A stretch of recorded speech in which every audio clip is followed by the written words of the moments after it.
જવાની છે. મારા નણંદને તેડવા આવ્યા હતા જયસુખભાઈ, એટલે એ હાલતા થઈ ગયા ને પછી અમે અમારા ઠેલા રેડી કરી નાખ્યા. અમારે પણ સુરત ભેગું થવાનું છે.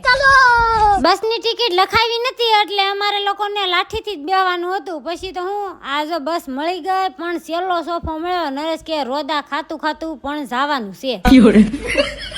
કાંઈ નહીં, હાલો સેલો તો સેલો, સોફો મળી ગયો એટલે સુરત તો પુગાડી દે. પછી તો હું આ રોદા ખાતા ખાતા સીધા પૂગી ગયા હોટલે. ઘેરેથી પાવભાજી ખાધી હતી એટલે બીજું કાંઈ ખાવાનું નતું, એટલે જે કે હોટલમાંથી સીધા 5 કોન લઈ લીધા. ખાઈને પછી બધા હુઈ ગયા. 5 વાગ્યા એટલે સીધા હીરાબાગ ઉતારી દીધા ને બેહી ગયા રિક્ષામાં સીધા નાના વરાસા. રૂમે આવીને નાસ્તા પાણી કર્યા, ફ્રેશ થઈને સીધા નિશાળે આવી ગયા. કાર્તિક નિખિલનું રિઝલ્ટ લેવાનું હતું. રિઝલ્ટ લઈ લીધું ને નરેશના હાથમાં દીધી હતું. 2ના ટકાવારી હારા આવ્યા છે. પછી તો હું નરેશ કે થોડું ઘણું શાકભાજી પણ લઈ લે, આ બપોરની રસોઈ બનાવવી પડશે ને. થોડા કાલા તો નરેશ પાકલ કેરી ભાઈ ગયા કે છોકરાનું રિઝલ્ટ સારું આવ્યું છે તો કેરી હોય તો લઈ લે. પછી તો હું મેં કેરી લઈ લીધી. ઘેર આવીને છોકરાના હાથમાં રિઝલ્ટ દઈ દીધું. આ બે મોજમાં આવી ગયા. કેરી છે ને મેં ફ્રીજમાં મૂકી દીધી હતી, ઠંડી થઈ ગઈ એટલે છોકરાને સીરું કરીને ખવડાવવાની હતી. અને હા, આનો ફૂલ વિડીયો વસન બ્લોકમાં આવી ગયો છે.